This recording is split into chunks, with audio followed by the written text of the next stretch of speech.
আসসালামু আলাইকুম রহমতুল্লাহ বরকাতুহ। বিসমিল্লাহির রহমানির রহিম। আলহামদুলিল্লাহ ওয়াসসালাতু ওয়াসসালামু আলা রাসূলিল্লাহ ওয়া আলা আলিহি ওয়া সাহবিহি আজমাইন ওয়া বাদ। আল্লাহ রাব্বুল আলামিনের প্রশংসা এবং প্রিয় নবী সাল্লাল্লাহু আলাইহি সাল্লামের উপর সালাতু ওয়া সালামের পর যেখান থেকে আমাদের আলোচনা শুনছেন, আজকে 8ই মুহররম 1445 হিজরি মোতাবেক 26 জুলাই 2023 আমাদের সাপ্তাহিক প্রশ্ন উত্তর পর্ব। আজকে আপনাদের সামনে 10টি প্রশ্ন আমাদের আছে, বিভিন্ন দেশ থেকে ভাই বোনেরা পাঠিয়েছেন। ইনশাআল্লাহ তাআলা সেগুলির উত্তর দেওয়ার চেষ্টা করব। প্রথম প্রশ্ন করেছেন, যাতে 3টি প্রশ্ন রয়েছে একই বিষয়ের ওপর। বলছেন, আসসালামু আলাইকুম রহমতুল্লাহ। ওয়ালাইকুম আসসালাম রহমতুল্লাহ বারাকাতুহু। একটি গুরুত্বপূর্ণ প্রশ্ন। এখন হাজিগণ নিজের দেশে এসেছেন, তাই আমার প্রশ্ন হলো, 1 নম্বর প্রশ্ন, জমজম পানি পান করার কি কোনো নির্দিষ্ট দোয়া আছে? 2 নম্বর প্রশ্ন, জমজমের পানি যে উদ্দেশ্য নিয়ে পান করবে তা পূরণ হবে, এই কথাটা কতটুকু সত্য? 3 নম্বর বিষয় হচ্ছে, দাঁড়িয়ে খেতে হয় কিবলামুখী হয়ে, এটা কি সহিহ হাদিস দ্বারা প্রমাণিত? জাযাকাল্লাহু খাইরান। এই মর্মে আপনাদের সামনে ইনশাআল্লাহ তাআলা বিস্তারিত আলোচনা করব মায়ে জমজম বা জমজম পানি সম্পর্কে। নবী সাল্লাল্লাহু আলাইহি ওয়াসাল্লামের হাদিস সহিহ মুসলিমে রয়েছে, সবচেয়ে সহিহ হাদিস 2473 নম্বর। আবু যর রাদিয়াল্লাহু তাআলা আনহু থেকে বর্ণিত, তিনি বলছেন যে রাসূলুল্লাহ সাল্লাল্লাহু আলাইহি ওয়াসাল্লাম বলেছেন, ইন্নাহা মুবারাকাতুন, জমজম পানি হচ্ছে বরকতপূর্ণ, ওয়াহিয়া তুআমু তুমিন ওয়া শিফাউ সুকমিন, সেটি হচ্ছে ক্ষুধার্ত ব্যক্তির খাবার এবং অসুস্থ ব্যক্তির নিরাময়ের ব্যবস্থা বা চিকিৎসা, অসুস্থ ব্যক্তির চিকিৎসা। এই হচ্ছে হাদিস, যা প্রমাণ করে যে জমজম পানি হচ্ছে মোবারক পানি, বরকতপূর্ণ পানি, এবং এই পানি হচ্ছে ভূপৃষ্ঠের সবচাইতে উৎকৃষ্ট পানি, খায়রু মাইন আলা ওয়াজহিল আরদ। তারপরে যে 3টি বিষয় জিজ্ঞেস করেছেন, তার একটি বিষয় হচ্ছে যে জমজম পানি যে উদ্দেশ্যে, জমজম পানি সম্পর্কে বলছেন, জমজম পানি যে উদ্দেশ্য নিয়ে পান করবে তা পূর্ণ হবে, এই কথাটা কতটুকু সত্য? এর উত্তর দিই, যেটি দ্বিতীয় পয়েন্ট প্রশ্নকারী বলছেন। এই মর্মে ইবনে মাজাহ হাদিস রয়েছে 3062 নম্বর হাদিস। জাবের বিন আব্দুল্লাহ রাদিয়াল্লাহু তাআলা আনহু হতে বর্ণিত, রাসূলুল্লাহ সাল্লাল্লাহু আলাইহি ওয়াসাল্লাম বলেছেন, জাবের বলছেন যে আমি রাসূলুল্লাহ সাল্লাল্লাহু আলাইহি ওয়াসাল্লাম থেকে শুনেছি, তিনি বলেন, মা ও জমজম লিমা শুরিবা লাহু, জমজম পানি যে উদ্দেশ্যে পান করা হবে সেটা পূরণ হবে, লিমা শুরিবা লাহু, যেই জন্য পান করা হবে সেই কাজে আসবে। ইমাম আলবানী রাহিমাহুল্লাহ হাদিসটিকে সহিহ বলেছেন, অন্যান্য মুহাদ্দিসিনরাও সহিহ বলেছেন। তার পূর্বে ইরওয়াউল গালি 4th খণ্ড 324 পৃষ্ঠা। ইমাম নববী রাহিমাহুল্লাহ বলছেন, এই হাদিসের শারহ করতে গিয়ে ভাষ্যে, মান শারিবা লিহাজাতিন, যে ব্যক্তি যে প্রয়োজনে পান করবে জমজম পানি, না লাহা, সেটা হাসিল করবে। ওয়াকাদ জাররাবাহুল উলামা ওয়াস সালিহুন লিহাজাতিন উখরাউইয়া ওয়া দুনিয়াউইয়া, উলামায়ে কিরামগণ এবং আল্লাহর নেক বান্দারা বিভিন্ন দুনিয়াবি, পার্থিব এবং পারলৌকিক প্রয়োজনের ক্ষেত্রে এই বিষয়টি পরীক্ষা করেছেন বা পরীক্ষিত তাদের কাছে। ফানালুহা বিহামদিল্লাহি তাআলা ফজলিহি, আল্লাহর ফজল করমে সেটা তারা হাসিল করতে পেরেছেন। জি, তাহজিবুল আসমা ওয়াল লুগাত 3য় খণ্ড 450 পৃষ্ঠা। ইমাম ইবনে মুসাইয়্যিব রাহিমাহুল্লাহ বলছেন, এই হাদিসের শারহ করতে গিয়ে রিয়াজুস সালিহিনের ভাষ্যে তিনি বলছেন, মা ও জমজম লিমা শুরিবা লাহু, জমজম পানি যে উদ্দেশ্যে পান করা হবে সেটা পূরণ হবে। ইবনে মাজাহর হাদিস বলছে, ইন শারিবতাহু লিআতাশিন রাউইতা, যদি তুমি পিপাসার কারণে, পিপাসা দূরীকরণের জন্য পান করো, তাহলে তোমার পিপাসা দূরীভূত হবে। ওয়াইন শারিবতাহু লিজুইন, ক্ষুধার জন্য যদি পান করো, ক্ষুধার্ত হয়েছো, সাবিতা, তাহলে তুমি পরিতৃপ্তি লাভ করবে, তোমার ক্ষুধা নিবারণ হবে। হাত্তাইন্না বাদাল উলামা, এমনকি অনেক উলামায়ে কেরামগণ বা কিছু উলামায়ে কেরামগণ আখাযা মিন উমুমি হাযাল হাদিস, এই হাদিসের ব্যাপক অর্থ থেকে নিয়েছেন, জান্নাল ইনসা ইযা কানা মারিদান, কোনো ব্যক্তি যদি অসুস্থ হয়, ওয়া শারিবাহু লিশিফা, আর নিরাময়ের জন্য, রোগের আরোগ্যের জন্য যদি পান করে, শফিয়া, তাহলে সে আরোগ্য লাভ করবে। ওয়াইন কানা কাসিরান নিসিয়ান, আর যদি তার স্মৃতিশক্তি খুব দুর্বল থাকে, খুব বেশি ভুলে যায়, আর পান করে কিসের জন্য? স্মৃতিশক্তি বৃদ্ধি করার জন্য, সারা হাফেজান, তাহলে সেই ব্যক্তি এর স্মৃতিশক্তি সুন্দর হবে বা সেটা ভালো হবে। ওয়াইন শারি বহলি আইয়া গারাদিন ইয়ানফাহু, যে কোনো উদ্দেশ্যে যদি পান করে, ভালো উদ্দেশ্যে, বৈধ উদ্দেশ্যে, তার কাজে আসবে। জি, সুতরাং সুন্নত হচ্ছে যে মানুষ যখন পান করবে নিজের প্রয়োজনের কথা অন্তরে নিয়ত করবে, উচ্চারণ করতে হবে না। আর দোয়া করাও কোনো শর্ত নয় যে দোয়া করতে হবে যে এই উদ্দেশ্যে আমি পান করছি। নিয়ত মনে মনে নিয়ত করবে যে আমি জমজমের পান এই উদ্দেশ্যে পান করছি। জি, আর বিশেষ যদি কোনো দোয়া করে, যে কোনো প্রয়োজন রয়েছে, সেই প্রয়োজন মোতাবেক যদি দোয়া করে তাহলে ফালা বাসা, তাতে কোনো অসুবিধা নেই। ওয়াকাদ আমিলা বিগাইরি ওয়াহিদ মিনাস সালাফ ওয়াল আইম্মা, অনেক সালাফগণ, আইম্মা ইকরামগণ এইরকম আমলটা করেছেন। জি, তো এই ছিল একটি বিষয় যে জমজম পানি যে উদ্দেশ্যে পান করা হবে সেটা পূর্ণ হবে। হাদিস হচ্ছে সহিহ এবং আমল করবেন যে নিয়মে তা বলা হইল। তারপরে আরেকটি বিষয় ছিল যে এই মর্মে জমজম পানি পানের জন্য কি কোনো নির্দিষ্ট দোয়া আছে? হ্যাঁ, এই মর্মে দোয়া নবী সাল্লাল্লাহু আলাইহি ওয়াসাল্লাম থেকে প্রমাণিত নেই, বিশেষ কোনো দোয়া প্রমাণিত নেই। তবে মুসান্নাফ আব্দুর রাজ্জাকে ৯১১২ নম্বর হাদিস, আর দারকুতনিতে ১৭৩৯, মুস্তাদরাক হাকিমে ১৭৯১ একটি হাদিস রয়েছে ইবনে আব্বাস রাদিয়াল্লাহু তাআলা আনহুমা থেকে বর্ণিত, প্রখ্যাত সাহাবী। তার সম্পর্কে রয়েছে যে শারিবা মিন জমজম, জমজম পানি পান করলেন। সুম্মা কাল, তারপরে বললেন আল্লাহুম্মা ইন্নী আসআলুকা ইলমান নাফিয়া ওয়া আসআলুকা ইলমান নাফিয়া, হে আল্লাহ তোমার কাছে আমি কামনা করি উপকারী জ্ঞান, ওয়া রিজকান ওয়াসিয়া, প্রশস্ত রিজিক, ও শিফা মিন কুল্লি দা, প্রত্যেক ব্যাধির আরোগ্য তোমার কাছে কামনা করি।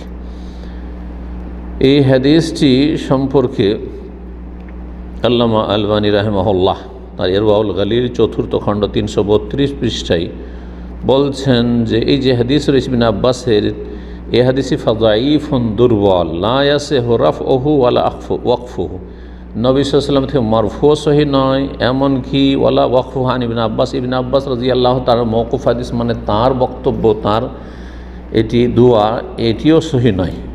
ওয়াইন্নামা সওয়াবু ওয়াকফুহু আলা মুজাহিদ, কারণ অনেকে বলেছেন যে এটি নবী সাল্লাল্লাহু আলাইহি ওয়াসাল্লাম থেকে প্রমাণিত নয়, কিন্তু ইবনে আব্বাস রাদিয়াল্লাহু তাআলা আনহু থেকে প্রমাণিত দোয়া।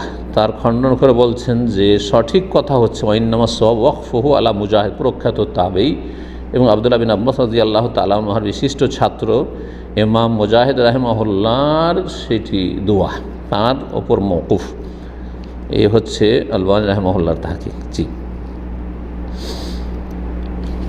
তো এই ছিল জমজম সম্পর্কে। আর তারপরে জমজম সম্পর্কে আরেকটি প্রশ্ন করেছেন যে দাঁড়িয়ে খেতে হয় কেবলামুখী হয়ে, এটা কি সহিহ হাদিস দ্বারা প্রমাণিত? কেবলামুখী হয়ে জমজম পান করতে হয়, এটা কেউ যদি মনে করে তাহলে এটি বেদাত, এর কোনো প্রমাণ নেই।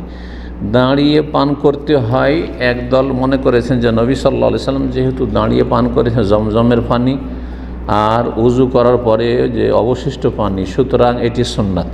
এই ধারণাও ভুল ধারণা, এই ধারণাও ভুল ধারণা। তবে নবী সাল্লাল্লাহু আলাইহি সাল্লাম যে দাঁড়িয়ে জমজম পান করেছেন, এই হাদিস সহিহ বুখারীতে ১৬৩৭ নম্বর, সহিহ মুসলিমে ২০২৭ নম্বর। তাতে রয়েছে ইবনে আব্বাস রাদিয়াল্লাহু তাআলা আনহুমা থেকে, তিনি বলছেন সাকাইতু রাসূলুল্লাহ সাল্লাল্লাহু আলাইহি ওয়াসাল্লাম মিন জমজম, আমি রাসূলুল্লাহ সাল্লাল্লাহু আলাইহি ওয়াসাল্লামকে জমজমের পানি পান করিয়েছি। ফাশারিবা, তিনি পান করেছেন, ওয়া কায়েম, দাঁড়ানো অবস্থায়। এ দাঁড়ানো অবস্থায় যে জমজম পান করলেন, নবী সাল্লাল্লাহু আলাইহি ওয়াসাল্লাম কথা বলেন যে জমজম সেই জন্য আমি দাঁড়িয়ে পান করলাম, বা বসেছিলেন আর তারপরে দাঁড়িয়ে গেলেন আর পান করলেন, এমনটাও করেননি। দাঁড়ানো ছিলেন, ওই অবস্থায় তাকে দেওয়া হয়েছে আর সেই অবস্থায় তিনি পান করেছেন। এই ক্ষেত্রে যারা বুঝেছেন যে জমজম পানি পান করা দাঁড়িয়ে সুন্নাত, এটি ভুল তাদের চিন্তা বা ভুল তাদের বুঝ। সঠিক মত এই মর্মে সমস্ত প্রায় ওলামায়ে কেরামদের বা অধিকাংশ ওলামায়ে কেরামদের, তারা বলছেন যে দাঁড়িয়ে পান করা যে কোনো পানি, জমজম পানি হোক, উজুর অবশিষ্ট পানি হোক, এমনি সাধারণ পানি হোক, কোনো পানি হোক, এটি অপছন্দনীয় তবে জায়েজ। নবী সাল্লাল্লাহু আলাইহি ওয়াসাল্লাম পান করেছেন বায়ানে জাওয়াজ, বৈধতা বর্ণনা করার জন্য। নিষেধাজ্ঞা নবী সাল্লাল্লাহু আলাইহি ওয়াসাল্লাম যে রয়েছে যে তোমরা দাঁড়িয়ে পানাহার করবে না, সেটি হারামের উদ্দেশ্য নয়, বরং নাহি তানজি, অনুত্তম, অপছন্দনীয়। জি, ওয়ান্নাল আফদাল ইয়াশরাবা জালিসান, উত্তম হচ্ছে যে কোনো পানীয় পান করবে বসে। জি, এই হচ্ছে এই বিষয়ে আলোচনা, আর আশা করি বিষয়টি বিস্তারিত আলোচনা হয়েছে। আর দ্বিতীয় প্রশ্ন করেছেন এক বোন যে, আসসালামু আলাইকুম শেখ। ওয়ালাইকুম সালাম রহমতুল্লাহ। আমার প্রশ্ন ছিল, নারীরা কি হালকা সুগন্ধি ব্যবহার করে বাইরে যেতে পারবে যা গায়ের মাহরামের নাক অবধি না পৌঁছায়? এই রকমই যদি অবস্থা হয় যে নারীরা হালকা সুগন্ধি ব্যবহার করেছে আর সেটা গায়ের মাহরামের নাক পর্যন্ত যাবে না তার সুগন্ধি, তো এটা যাবে না কেমন করে নিশ্চিত হবে না, এই বিষয়টি মনে রাখতে হবে। এটা ঠিক দুটো অবস্থা আলেমারা বর্ণনা করেছেন। এই দুটো অবস্থায় হতে পারে। একটি হচ্ছে যে আপনি নিজের গাড়িতে স্বামীর সাথে চাপলেন, স্বামীর সাথে আছেন আপনি, বা আপনি মাহরামের সাথে বাবার সাথে ভাইয়ের সাথে আছেন, আর সুগন্ধি লাগালেন, আর তারপর গাড়িতে চেপে গিয়ে নামলেন একবারে মহিলা সেকশনে, কোথাও শুধু মহিলাদের গ্যাদারিং আছে, আর সেখানে গিয়ে মহিলার আপনার সুগন্ধি পেলে কোনো পুরুষের সংস্পর্শে রাস্তাঘাটে কোথাও আপনি গাড়ি থেকে নামলেন না, তাহলে তো ঠিক আছে, এটি একটি অবস্থা। অথবা স্বামীর সাথে কোথাও আপনি ঘুরতে যাচ্ছেন আর আপনি বাসা থেকে নামলেন, গাড়িতে বসলেন, আর তারপরে আপনি গাড়িতেই থাকলেন, আর গাড়িতে থেকে ঘুরে চলে আসেন, অথবা ফাঁকা জায়গায় কোনো খোলা মাঠে নির্জন জায়গায় গেলেন যেখানে কোনো অন্য জনগণের সমাগম নাই, সেখানে গেলেন, আর তারপরে স্বামীর সাথে ঘুরে ফিরে চলে আসলেন। আর কোনো বেগানা পুরুষ আপনার শরীরের যে সুগন্ধি তার নাকে অনুভব করলো না, তাহলে তো জায়েজ, এটি অবস্থা হয়তো জায়েজ। আরেকটি অবস্থা হচ্ছে বাড়ির ভিতরে আপনি আছেন আর সুগন্ধি লাগাচ্ছেন, তাহলে এটাতে কোনো আপত্তি নেই। বাড়িতে আপনি আছেন আর বাড়িতে আপনার নন মহরম কেউ দেবর ভাষণ নেই, ভগ্নিপতি নেই, যেমন আমাদের দেশের অবস্থা এরকম নেই, বরং আপনি স্বামীর ঘরে আছেন অথবা বাবার ঘরে আছেন আর লাগাচ্ছেন, তাহলে এতেও কোনো অসুবিধা নেই। কিন্তু যদি আপনি সুগন্ধি লাগিয়ে গেলেন আর তারপরে বাজারে গেলেন, দোকানে ঢুকলেন, আর ভাবছেন আমি হালকা লাগিয়েছি, সুগন্ধি পাবে না, আপনি এই নিশ্চিত কী করে হচ্ছেন? না, আমি দূর দিয়ে হাঁটবো, পুরুষের আশেপাশে যাব না, দূর দিয়ে আমি চলাফেরা করব যাতে করে আমার সুগন্ধি না পাই, এটা কি করে নিশ্চিত হবেন? সুতরাং এটিও নাজায়েজ। আর এর চাইতে তো আপনার উদ্দেশ্য কিন্তু এখানে নেই যে অন্য পুরুষরা, বেগানা পুরুষ আমার শরীরের সুগন্ধি আতর অনুভব করুক, সেন্ট অনুভব করুক, তারপরও এটি নাজায়েজ হবে, কারণ আপনি এমন জায়গায় গেলেন যেখানে অন্যরা সুগন্ধি অনুভব করলো আপনার থেকে। আর আরেকটি মারাত্মক অবস্থা হচ্ছে, যার কথা হাদিসে রয়েছে, নবী সাল্লাল্লাহু আলাইহি ওয়াসাল্লাম থেকে আবু মুসা আশআরী রাদিয়াল্লাহু তাআলা আনহু বর্ণনা করেছেন, বলছেন ইজাস্তাআরাতিল মারআতু, যদি কোনো মহিলা আতর সুগন্ধি ব্যবহার করে, ফামাররাত আলাল কওমে, আর পুরুষদের এলাকা হয়ে যেখানে বিভিন্ন লোকের রয়েছে, বেগানা পুরুষ রয়েছে, সেখান দিয়ে অতিক্রম করলো, লিয়াজিদুরিহা, উদ্দেশ্য হচ্ছে যে তার যাতে করে সেন্টটা ওই পুরুষরা অনুভব করে, নিয়তটা যদি এরকম থাকে যে পুরুষরা আকৃষ্ট হোক, ফাহিয়া কাজা ওয়া কাজা, তাহলে সেই মহিলা হচ্ছে এইরকম। অন্য হাদিসে রয়েছে যে ফাহিয়া জানিয়া, সেই মহিলা হচ্ছে জেনাকারিনী, আকৃষ্টকারিনী বেগানা পুরুষদেরকে, সুতরাং সে জেনাকারিনী, অসতী। কালা কাওলান শাদীদান, কঠিন ভাষা উচ্চারণ করে। হাদিসটি আবু দাউদে রয়েছে, নাসাইতে রয়েছে, তিরমিজিতে রয়েছে। আল্লামা আলিম রাহিমাহুল্লাহ হাদিসটিকে সহিহ বলেছেন, সহিহুল জামে 323 নম্বর হাদিস।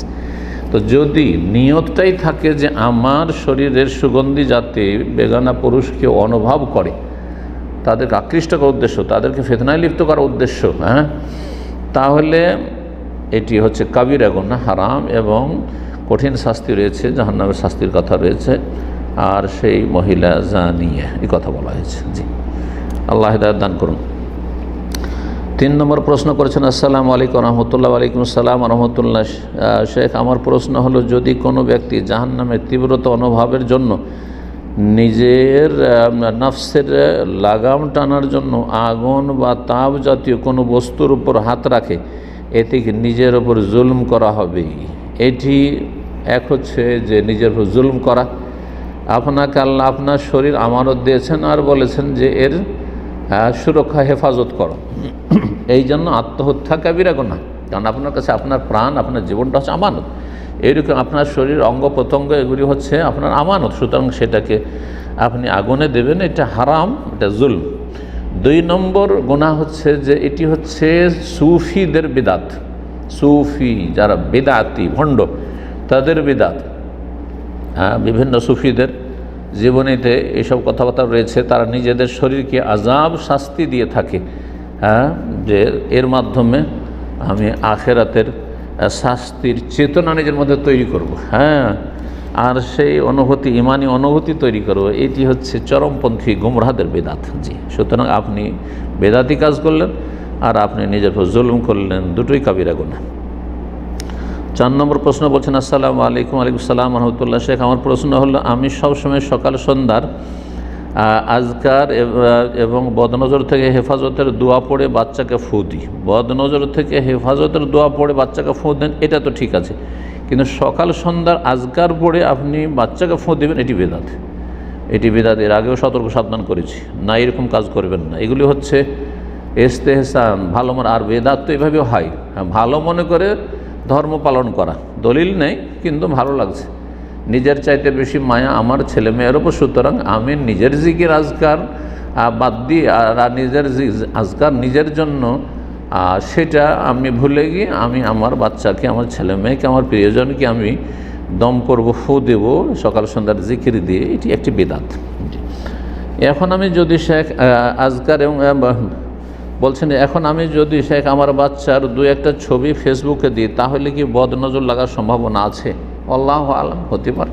জি, আপনি দোয়া পড়ছেন সেই জন্য বদনজর লাগবে না এমন তো নিশ্চয় দেওয়া যাবে না, তবে দোয়া পড়ে ফুক দেওয়া, বদনজর হেফাজতের দোয়া পড়ে ফু দেওয়া অথবা দোয়া পড়া, ওই রকম বিকালিমাতিল্লাহি তাম্মা মিন কুল্লি শাইতানি ওয়া হাম্মা মিন কুল্লি আইনিল লাম্মা, আশা করা যার মাধ্যমে সুরক্ষা হাসিল করবে আপনি যেই ক্ষেত্রে বা যার ক্ষেত্রে আপনি দোয়া পড়ছেন। তবে এই কাজগুলি ভালো না, বাচ্চাদের ছবি সোশ্যাল মিডিয়াতে দেওয়া এগুলো খুব একটা ভালো কাজ নয়। জি, 5 নম্বর প্রশ্ন, আসসালামু আলাইকুম শেখ। ওয়ালাইকুম আসসালাম ওয়া রাহমাতুল্লাহ। আমার জিন জাদু সমস্যা আছে, আল্লাহ শিফা দান করুন। আজকে কয়েক বছর ধরে বিয়ের জন্য চেষ্টা করা হচ্ছে, কিন্তু একটা না একটা কারণ দেখি আর হচ্ছে না। পারিবারিকভাবে যেসব বিয়ের জন্য আসে সেগুলো সহি আকীদার ও মানহাজের না। আমি যদি নন সালাফি কোনো পাত্রকে বিয়ে করি তাহলে আমার ঈমান আমল নষ্ট হবে। ঈমান আমল একেবারে নষ্ট হয়ে যাবে, আমল নষ্ট হবে হয়তো, আর তারপরে আশঙ্কা আছে, কিন্তু ঈমানই নষ্ট হয়ে যাবে, এটি একটু বাড়াবাড়ি কথা। যাই হোক, আল্লাহ হেফাজত করুন, আল্লাহর কাছে সবসময় দোয়া করতে হবে। সেই জন্য আমি যদি জীবনে বিয়ে না করে এইভাবেই একা ফরজ এবাদত আর কিছু নফল এবাদতে জীবন কাটিয়ে দিই, তাহলে কি ঠিক হবে? যদিও আমার নিয়ত আছে বিয়ে করে ইসলামী পরিবার গঠন করার, আল্লাহ তৌফিক দান করুন।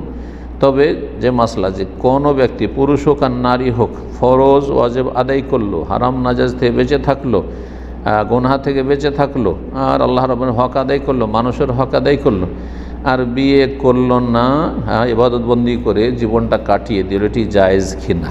বিয়ে সাধারণ অবস্থায় যদি গুনাহ থেকে বাঁচতে পারেন, আপনার যদি কোনো রকমের গুনাহ না হয় বিয়ে না করার কারণে, তাহলে বিয়ে করা সাধারণ অবস্থায় সুন্নাত। তাহলে আপনি একটি সুন্নাত ত্যাগ করলেন, এর জন্য এমন কোনো বড় গুনাহ হবে এমন বিষয় নয়। অনেক আইম্মাই কেরামগণ, অনেক ওলামাই কেরাম, অনেক আল্লাহর নেক বান্দার অবিবাহিত ছিলেন। ইমাম বুখারী রাহিমাহুল্লাহ বিয়ে করেছেন কিনা তা বিশুদ্ধ প্রমাণিত নয়, আর বিয়ে করলেও তার ছেলে মেয়ে ছিল না। আর তারপরে ইবনে তাইমিয়া রাহিমাহুল্লাহ অবিবাহিত ছিলেন। সুতরাং যদিও কি এমনটা করে তো জায়েজ রয়েছে, যদিও কোনো ব্যক্তি কোনো ইমাম দলিল নয়, কিন্তু তারা কোরআন সুন্নাহ যথেষ্ট বুঝতেন। যদি কোনো ব্যক্তি নিজে গুনাহ থেকে বাঁচতে পারে তাহলে খুব বেশি একটি সুন্নত ছাড়লো, এমন কোনো বড় গুনাহ করেনি। সুতরাং আফাফের শর্ত যদি বিদ্যমান থাকে, অর্থাৎ সচ্চরিত্রতা বহাল রাখতে পারে, কোনো রকমের চারিত্রিক পদস্খলন না ঘটে বিয়ে না করার কারণে, বিয়ে না করার কারণে যদি গুনাহ হয় তাহলে তখন বিয়ে করা ওয়াজিব হয়ে যাবে। আর সাধারণ অবস্থায় বিয়ে হচ্ছে সুন্নাত। আর যদি কারো যদি শারীরিক চাহিদাই না থাকে তাহলে তার জন্য বিয়ে করা ঠিক নয়। 6 নম্বর প্রশ্ন, আসসালামু আলাইকুম শেখ। ওয়ালাইকুম আসসালাম ওয়া রাহমাতুল্লাহ। আমার ছোটো ভাইয়ের কাছে এক লোক 5 লাখ টাকা ধার চেয়েছে, বিনিময়ে তার ফ্ল্যাটে কয়েক বছর চুক্তিতে থাকতে দিতে চাচ্ছে এবং চুক্তি শেষে তার পুরো টাকা ফেরত দেওয়ার কথা বলছে। এখন এটা তো সুদ খাওয়া হয়ে যায়, অবশ্যই সুদ, এটি আইনুর রিবা। তাই আমার ভাই তাকে না করে দিয়েছে। এরপর ওই লোক আমার ভাইকে ভাড়া কমিয়ে দিতে বলছে, আল্লাহ তাকে হেদায়েত করুক।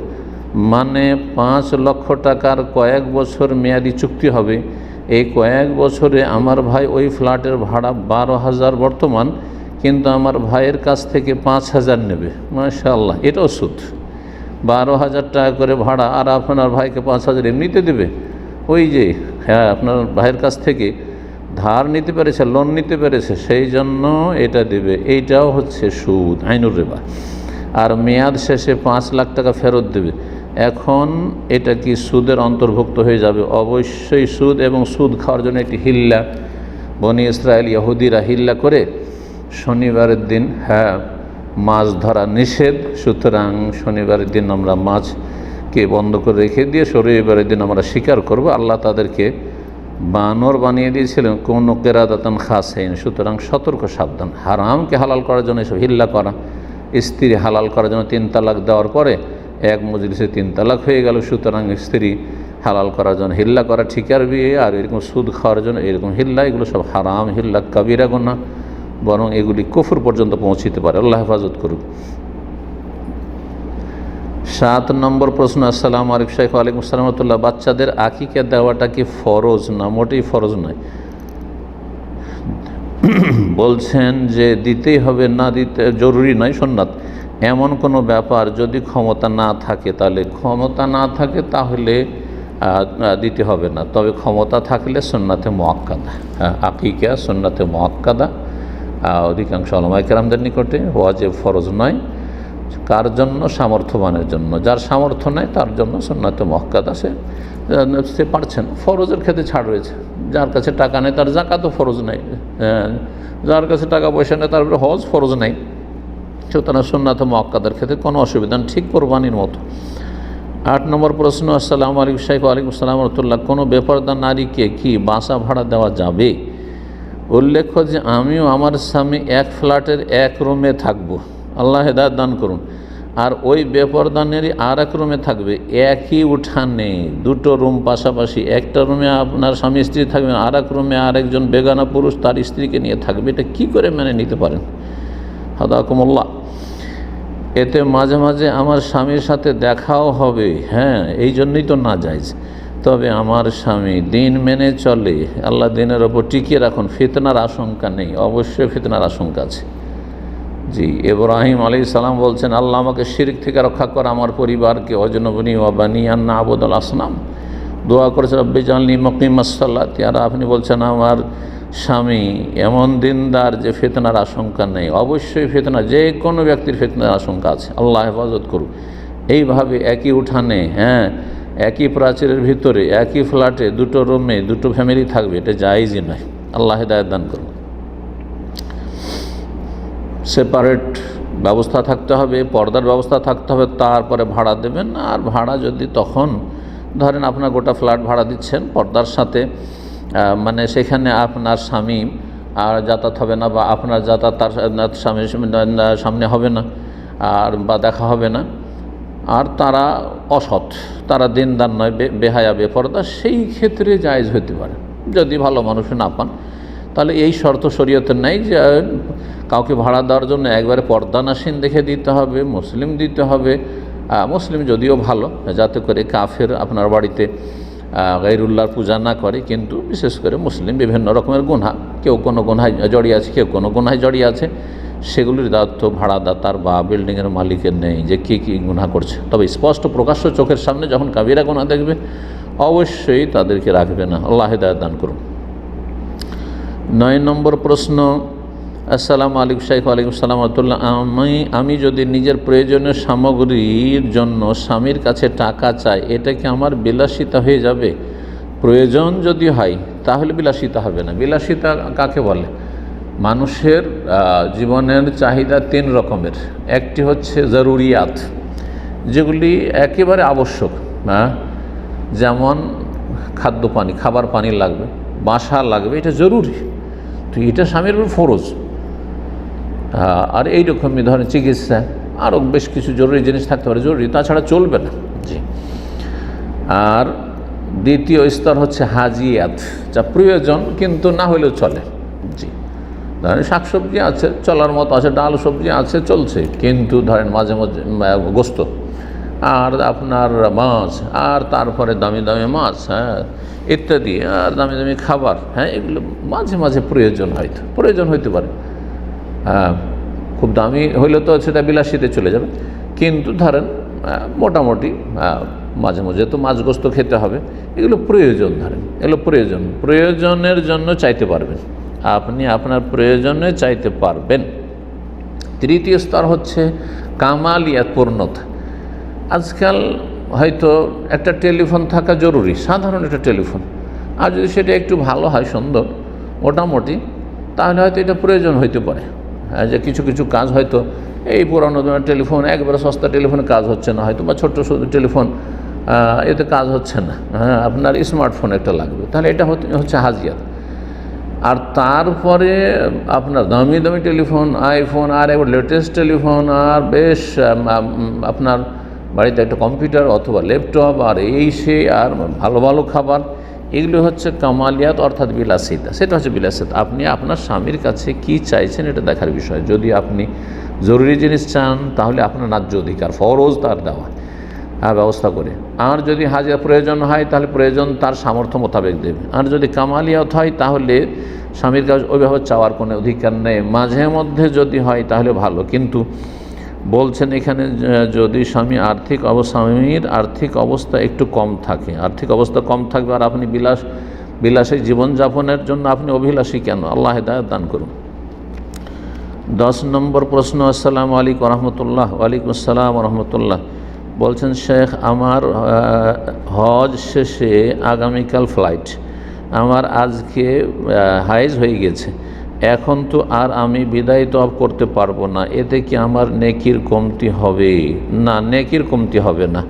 আমার খুব কষ্ট লাগছে, আপনার কষ্ট লাগছে, এই কষ্ট আমরা অনুভব করাটা ঠিক নয়। কারণ এই মর্মে নবী সাল্লাল্লাহু আলাইহি ওয়াসাল্লাম আয়েশা রাদিয়াল্লাহু তাআলা আনহাকে বলেছে, সহিহ বুখারীর হাদিস রয়েছে, ইন্না হাযা আমরুন, মাসিক ঋতু যে মহিলাদের, এটি সাবালিকাদের এমন একটি বিষয়, কাতাবাহুল্লাহু আলা বানাতে আদম, আদমের মেয়েদের ওপর আল্লাহ এটিকে সৃষ্টিগতভাবে লিপিবদ্ধ করে দিয়েছেন, সেটিকে অবধারিত করে দিয়েছেন যে সাবালিকা হইলে মাসিক ঋতু আসবেই। আর সেটা নিজের হাতে নেই, ক্ষমতাধীন নয় যে আমি ইচ্ছা মতো সেটাকে বন্ধ করবো, ইচ্ছা মতো নেই। সুতরাং এটা এসছে আল্লাহর পক্ষ থেকে, আল্লাহর ইচ্ছাই। আর এতে আপনার কোনো নেকিতে কমতি হবে না, আর মন খারাপ করার কোনো বিষয় নয় এটি।